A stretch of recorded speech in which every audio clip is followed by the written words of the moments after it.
Grabe mga mare, na pagkakarami na naman nga po naming huling ayungin doon sa angatan kaninang umaga. Halos 2 timba nga po ang huli naming ayungin kaninang umaga mga mare. Sa sobrang dami nga ho niyan ay hindi ho namin kayang idaing lahat. Kaya naman ibinenta na nga lang ho namin at kumuha na nga lang ho kami ng kaunti para idaing. So ay na nga mga mare, for today's video ay nagdaing nga pala kami ng maraming ayungin na huli namin kanina doon sa angatan. Pero bago nga ang lahat at bago nga kami pumalaot ay kumain nga muna kami. Pangat nga pala ang ulam namin, pangatlong init galing sa piyestahan. Aba ay napakasarap naman.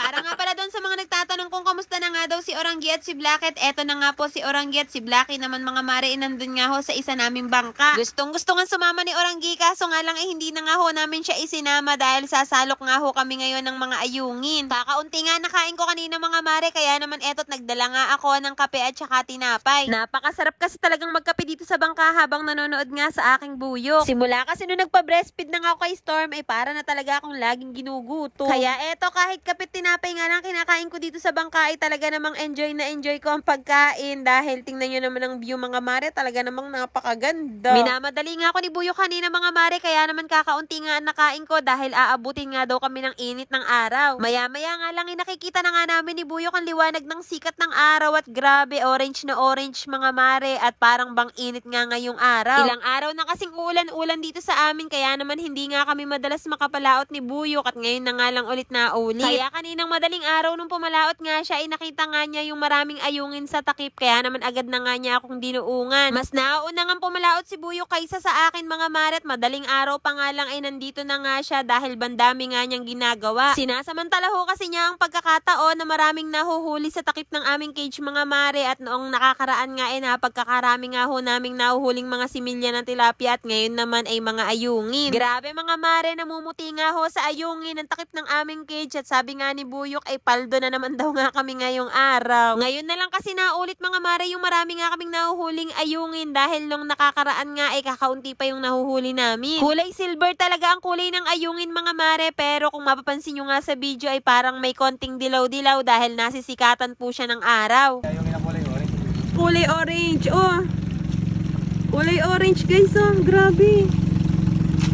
Hala, napakadami, oh. Sabi ko nga kay Buyo, kaya ako na lamang ang sasalok mga mare, pero bang hirap nga po dahil mabibitawan niya yung lambat at makakawala na naman nga ho yung mga ayungin.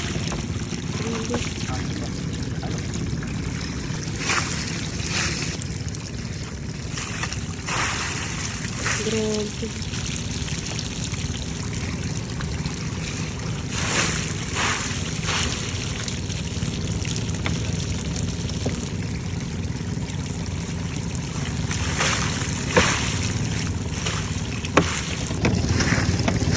Ay,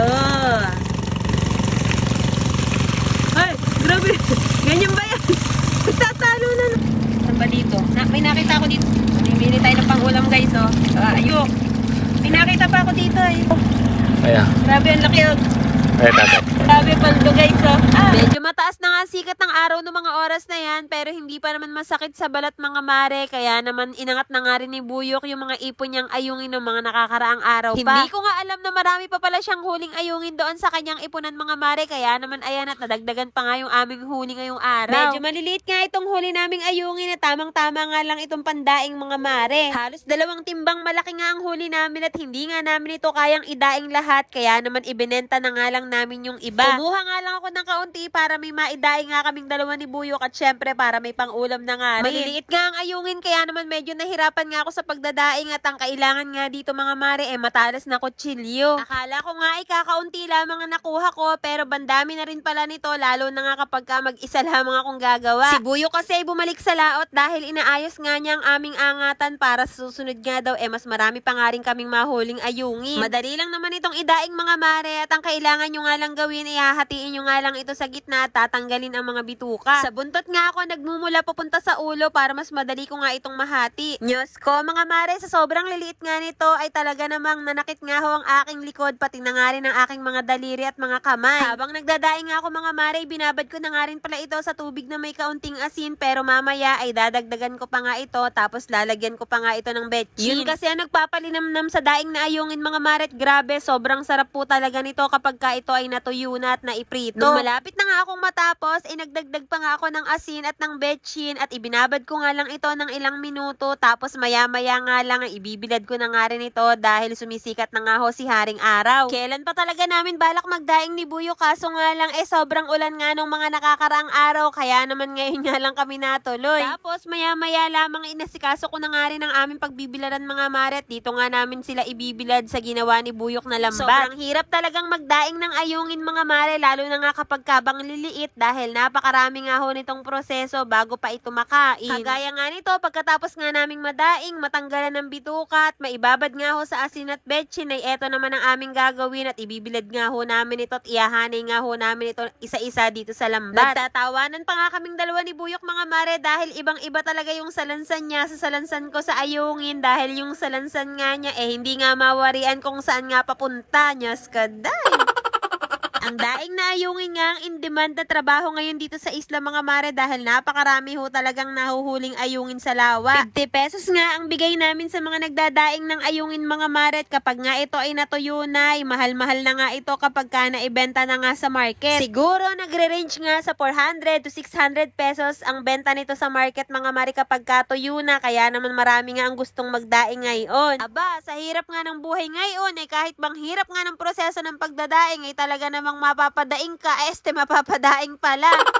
Hindi ko nga lubos maisip kung paano ba naidaing nung nakabili sa amin ng ayungin. Abay, eto nga kakaunti lamang talaga namang hirap na ako at sumakit na nga ang aking balakang sa pagkakaupo. At eto na nga pala yung tuyong daing na ayungin mga maret. Ito na nga lang yung natira doon sa mga binilad namin dahil nilipad nga ho ng malakas na hangin yung aming lambat. Yung iba nga ay nalaglag sa tubig, kaya naman ito na nga lang yung natira, kaya naman gugupitan na nga ho natin ngayon. Yes mga maret, tama ho kayo at hindi pa talaga tapos ang proseso ng pagdadaing ng ayungin dahil gugupitin pa ho natin yung mga tinik-tinik niya. Ganyan po talaga kahirap ang pagdadaing ng ayungin mga mare, kaya naman medyo mahal po talaga pag dumating na nga ho sa kabayanan. Pero sobrang sulit naman ho ng ibabayad nyo dahil talaga namang napagkakasarap ho niyan at isa pa ay napakalinamnam pa. At syempre napakabango nga rin po niyan, lalo na nga kapag bagong kuha doon sa bilaran at kapag ka ipiniprito na. Kaya kapag bibili kayo ng daing na ayungin, kailangan ay mabango at hindi amoy bulok. At yan na nga ang finished product mga mare, at wala na nga hong katinik-tinik at pagkakinain nyo nga yan mga mare, isang buo at wala na nga hong sagabal. The best nga yung i-partner sa kamatis o di kaya naman ay isawsaw sa suka na may bawang kapag ka ipiprito. Kaya naman mga mare at pare, kung nagustuhan nyo nga ho itong video na to at kung nakarating nga ho kayo hanggang dito sa dulo, ay baka naman pa-heart at pa-share at syempre pa-follow na rin po.